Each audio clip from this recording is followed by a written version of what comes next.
Howdy, folks. This video is from a show I recently did on Cameron Bertuzzi's channel, Capturing Christianity. If you like it, do all the YouTube things to let YouTube know to show the video to others. Be sure to like, comment, and share the video. And I am trying to grow my channel, so be sure and subscribe and hit the bell notification. Don't forget to check out Capturing Christianity and support the work that Cameron is doing there. Hope you enjoy this. Okay, so I'm Brazilian, so if my English is all over the place, I'm sorry. No But problem. yeah, I had some questions. You answered basically that aliens aren't necessarily demons or angels, but I wanted to know first if demons and aliens can be considered, demons and angels can be considered aliens, since they are, from my understanding, a kind of life form that is of another, I mean, otherworldly, right? Even if not from another planet. And my second question is kind of related to that, but you touched on the fact that aliens could be fundamentally different from us humans, not necessarily made in the image of God, but still intelligent. And I wanted to know what would be the implications of sharing possibly an afterlife in heaven or even hell with beings that had a life that could have been fundamentally different from what we know as humans on planet Earth, on totally different conditions. So yeah. Okay, so I'll try to take those questions one by one, and you let me know if I forgot any. Okay. Sure. So the first question, in fact, I think I'll need your help at the moment. The first question was what again?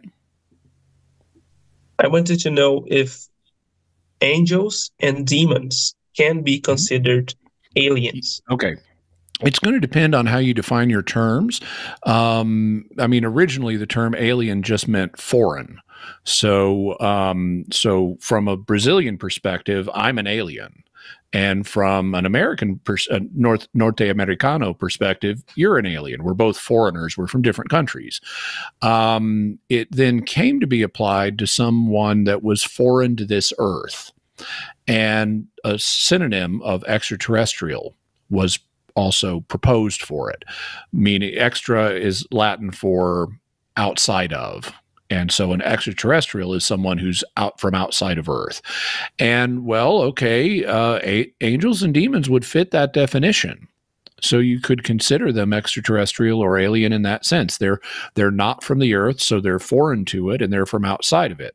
Specifically, they're from a spiritual realm, and they don't natively have physical forms the way we do. We're mixed, with both physical and spiritual. They're purely spiritual.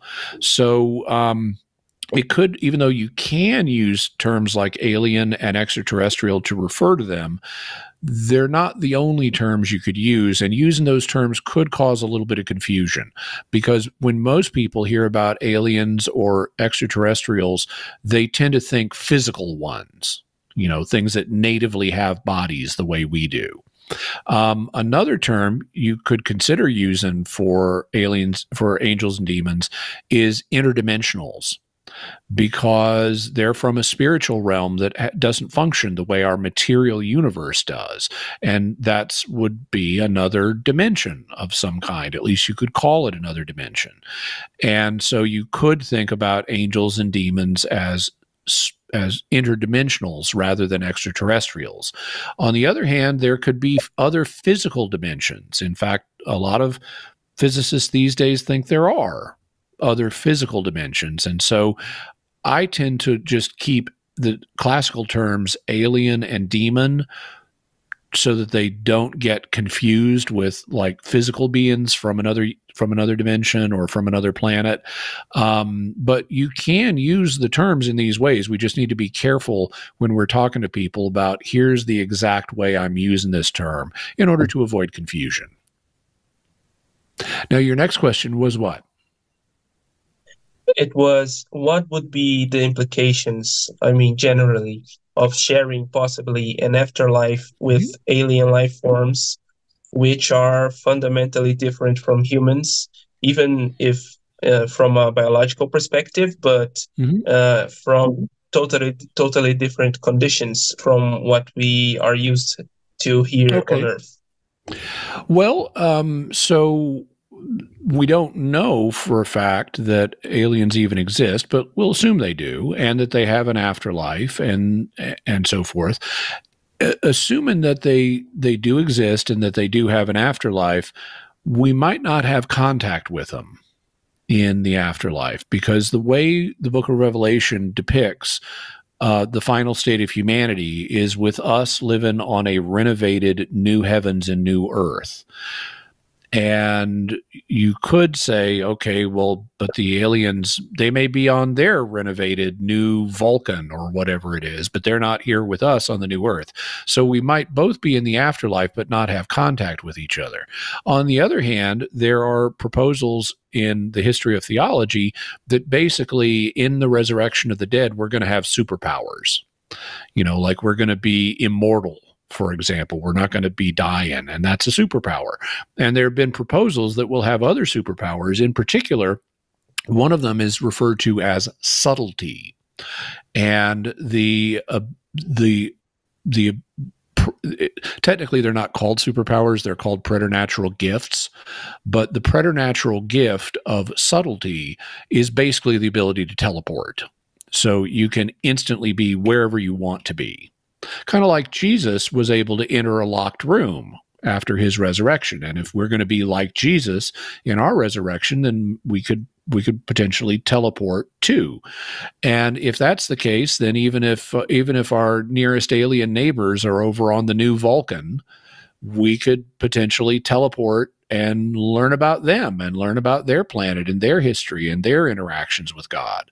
So it would be kind of like just a larger version of what we expect the afterlife to be here on Earth, where we get to meet other humans who lived in different places and had different lives and different interactions with God. And we can learn about all them and all the stuff God did for them. And so it would be like that, only on an even broader scale. And before we go, just a reminder to do all those great YouTube things. You can help my channel grow by liking, commenting, and sharing the video. And be sure to subscribe and hit the bell notification so that you always get notified when I have a new video. These days, I have multiple videos coming out every week. Thanks so much, and God bless you.